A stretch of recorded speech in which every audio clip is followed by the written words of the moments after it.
There are two ways you can travel across the sea. You can either take a plane, or you can take a boat. Planes might get you there faster, but if you want to enjoy the scenic route, you jump aboard a ship. A well-made ship can stay afloat for 30 years or more, and when they're retired, they usually go to a breaker's yard to be taken apart with dignity and respect. Not all ships make it that far, though. Some of them end up being abandoned, each one of them with a story to tell. Why start with a single shipwreck when we could start with a beach full of them? If you travel to the Hawaiian island of Lanai, you'll find a series of shipwrecks dotted along Shipwreck Beach, a 6-mile-long shore that plays host to the remains of 12 different forgotten vessels. The trail starts with YOGN-42, an old U.S. Navy ferro-cement fuel barge, and ends with YO-21, another U.S. vessel that was once a Navy Yard oiler. Some of the incidents that have stranded ships here can be blamed on the area's powerful currents and strong winds, but that isn't the case for all of them. Back in the 19th century, the beach became a dumping ground for people who didn't want to pay the costs associated with scrapping an unwanted ship. Most of them rot away, but as YO-21 and YOGN-42 were made from concrete as opposed to timber, they're still mostly in one piece. While some people consider them to be an eyesore, others find them fascinating. That's why Shipwreck Beach has become a popular place to visit for passing tourists. Head toward the Leeward Antilles in the Caribbean and you'll find Klein Curacao, a slightly creepy abandoned island completely devoid of life.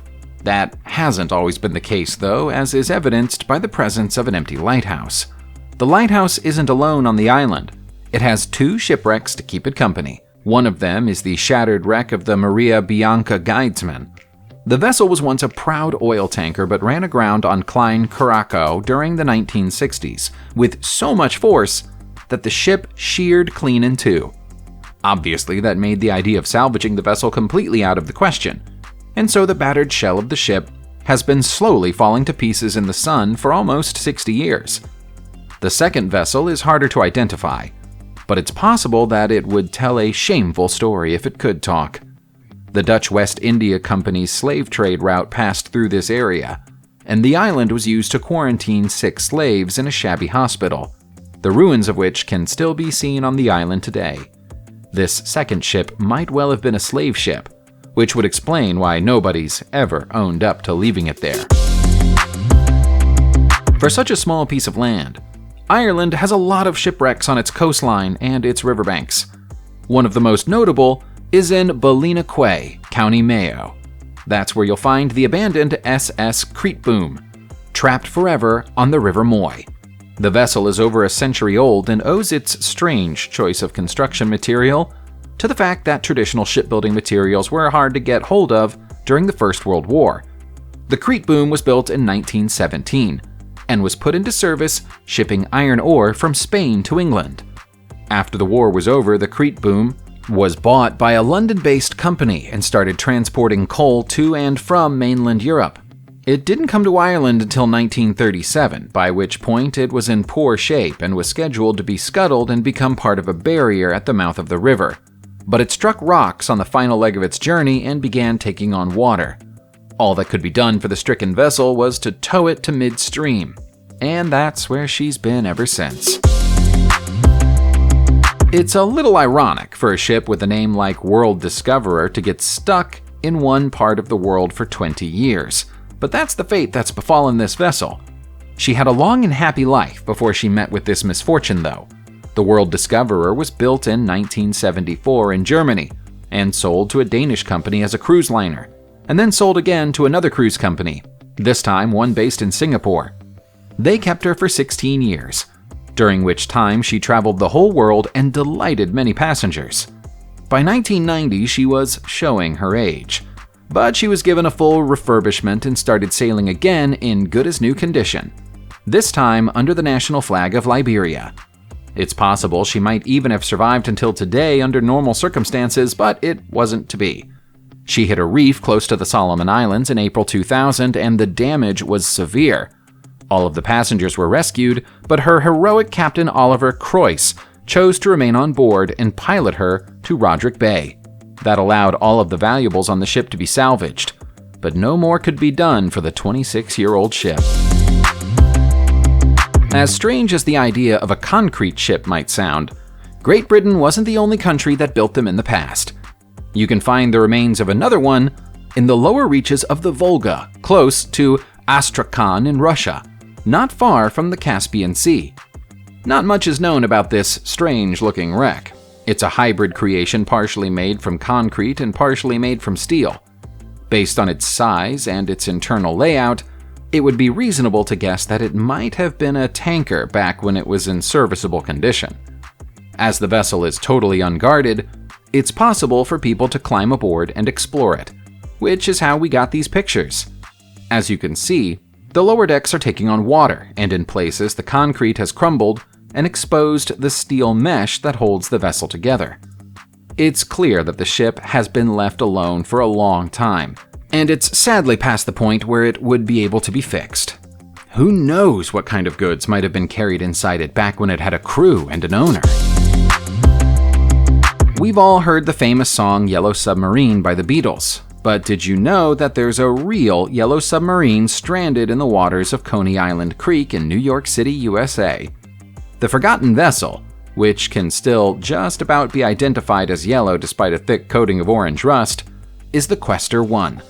The 45-foot-long submarine was built in Brooklyn in 1967 by one man working alone. Jerry Bianco made his ship from salvaged metal and intended to use it to salvage valuables from the wreck of the SS Andrea Doria, an Italian passenger liner that sank close to Nantucket Sound 11 years earlier. He never even got the chance to try. The crane that was lowering the submarine into the water slipped, and Questor I fell sideways into a mudbank and got stuck. Bianco attempted to refill the ballast and refloat the Questor, but he couldn't free it, and eventually he was forced to abandon his creation. The ship stayed in the mud until 1981 when it broke free and drifted away. You can still see the top of it on a clear day when the tide is low. If you're interested in shipwrecks and you also have a passion for snorkeling, you might want to consider visiting Australia's Tangalooma Island Resort and combining your two passions. There, you'll find the Tangalooma wrecks. 15 ships were deliberately sunk by the Queensland government over the course of 20 years from 1963 to create an anchorage spot for other boats, and they've all become home to a vast array of marine life. More than 100 different species of fish have been recorded around the wrecks, and sometimes a few dolphins stop by to say hello. After so many years in the water, some of the ships have deteriorated more than others, but the silhouette of the Mayboro, built in 1885, is still easy to identify as you look upon the site from the safety of the shore. The bream, the morwong, the kookaburra, and the pelican are also among the members of this scuttled club. Don't worry if you're not a strong swimmer. You could hire a sea scooter to take a speedy tour of the wrecks if you'd prefer. Our next shipwreck also attracts a lot of visitors and tourists, but for a more somber reason. It's the USS Arizona Memorial in Hawaii. The Arizona was famously sunk during the Japanese attack on Pearl Harbor in December 1941, the incident that sparked full-scale American involvement in the Second World War. The memorial was built 20 years after the attack and allows around 2 million visitors each year to get close to the wreck without disturbing it. The structure of the memorial straddles the hull of the lost battleship, but doesn't actually touch it, which minimizes the damage that the visitors do to the site. Since 1989, what's left of the Arizona has been registered as a National Historic Landmark. If you'd like to visit the memorial and pay your respects, you might be advised to do so sooner rather than later. A large crack was noted on the exterior of the Arizona in May 2018, and although it was repaired, it quickly cracked again. Visitors were suspended for a full year after that.